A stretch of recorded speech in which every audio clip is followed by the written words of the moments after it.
Hello दोस्तों, क्या आप कभी उत्तराखंड गए हैं? एकदम स्वर्ग सा दिखता है। हो भी क्यों ना, भगवान ने स्वयं इसे अपने हाथों से जो बनाया है। दुनिया की सबसे सुंदर इमारतें और सुख सुविधाओं से सजे आलीशान घर इस देवभूमि की तुलना में रत्ती भर नहीं है। कहते हैं ऋषि मुनियों ने सैकड़ों साल तपस्या करके इसे दिव्य भूमि बनाया है, जिसका वैभव पाने के लिए श्रद्धालु मीलों की यात्रा करके अपने भगवान के दर्शन को आते हैं। देवभूमि उत्तराखंड, जिसकी हवा में गंगा की आरती की सुगंध और शाम स्वयं में समेटे है ढेर सारी शीतलता।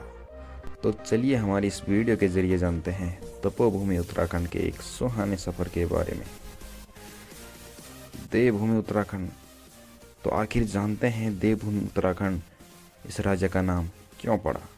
पूरे भारत में देवताओं, देवियों और महान ऋषियों ने जन्म पाया है, लेकिन उत्तराखंड को ही देवभूमि कहलाने का गौरव मिला हुआ है। इसके पीछे कई कहानियाँ भी हैं और बहुत सारी सत्यता। पूरे भारत की सबसे विशाल और पवित्र नदियाँ देवभूमि उत्तराखंड से निकलती हैं। गंगा, यमुना और सरस्वती नदी का उद्गम स्थल है उत्तराखंड। भगवान शिव का ससुराल है उत्तराखंड का दक्ष प्रजापति नगर। पांडवों से लेकर कई राजाओं ने तप करने के लिए इस महान भूमि को चुना है। ध्यान लगाने के लिए महात्मा इस जगह को उपयुक्त मानते हैं और यहाँ आते हैं। कई साधुओं ने यहाँ स्तुति कर सीधे ईश्वर की प्राप्ति की है।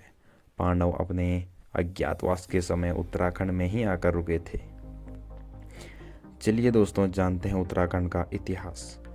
महाभारत का लेखन महर्षि व्यास ने इसी देवभूमि उत्तराखंड में किया था।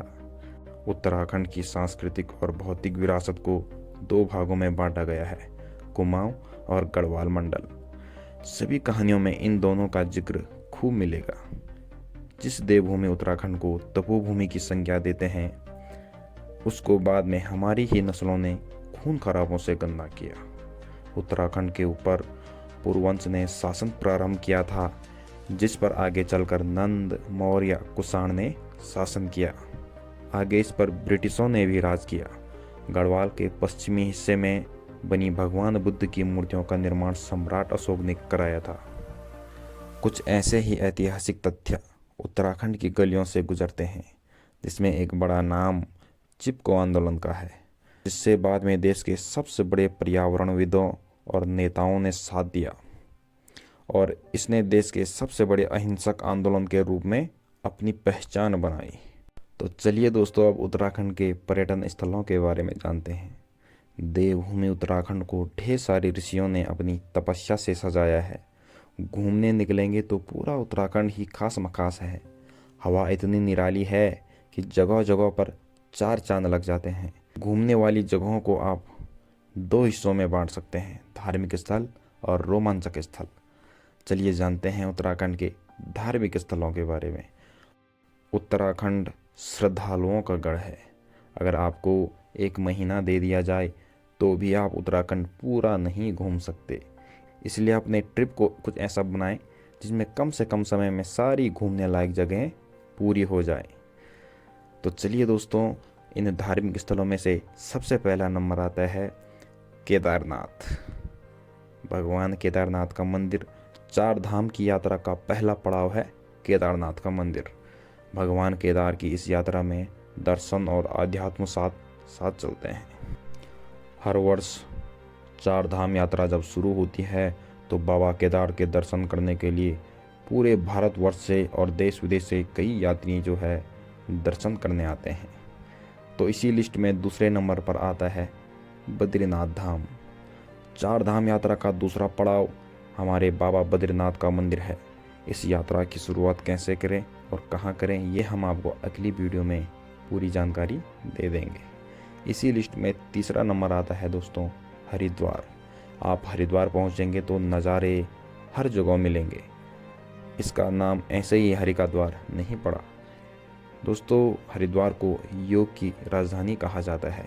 यदि आप यहाँ ज़्यादा दिन रुकें तो आप यहीं के हो जाएंगे। तो हिसाब बनाइए और घूम आइए।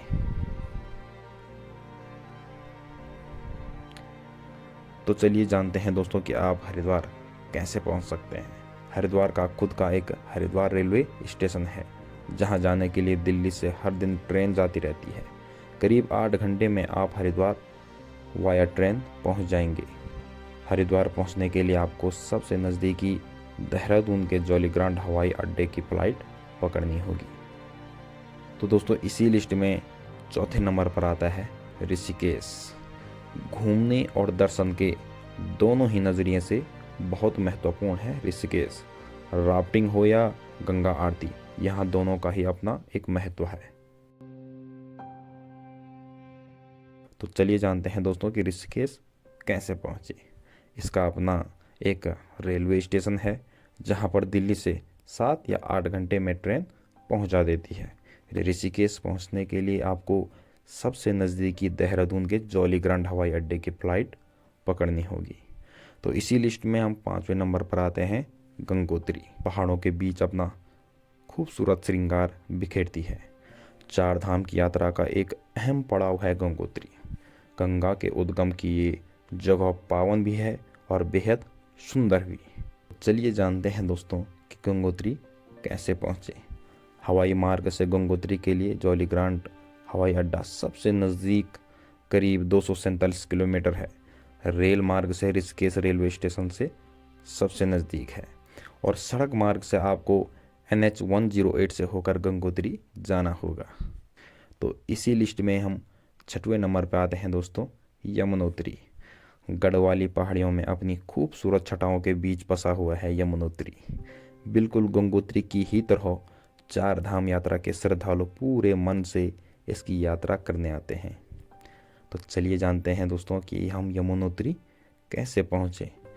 हवाई मार्ग से यमुनोत्री के लिए जॉलीग्रांट हवाई अड्डा सबसे नज़दीक है और जो यहाँ 210 किलोमीटर की दूरी पर है।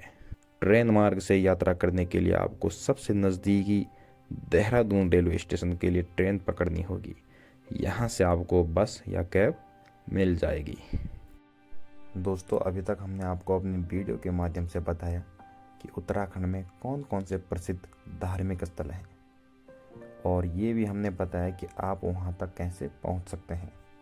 दोस्तों, हम अपनी अगली वीडियो में आपको बताएंगे कि उत्तराखंड में धार्मिक स्थल के अलावा और अन्य भी स्थान हैं जो कि बहुत प्रसिद्ध हैं। तो आशा करते हैं कि आपको यह वीडियो अच्छी लगी होगी।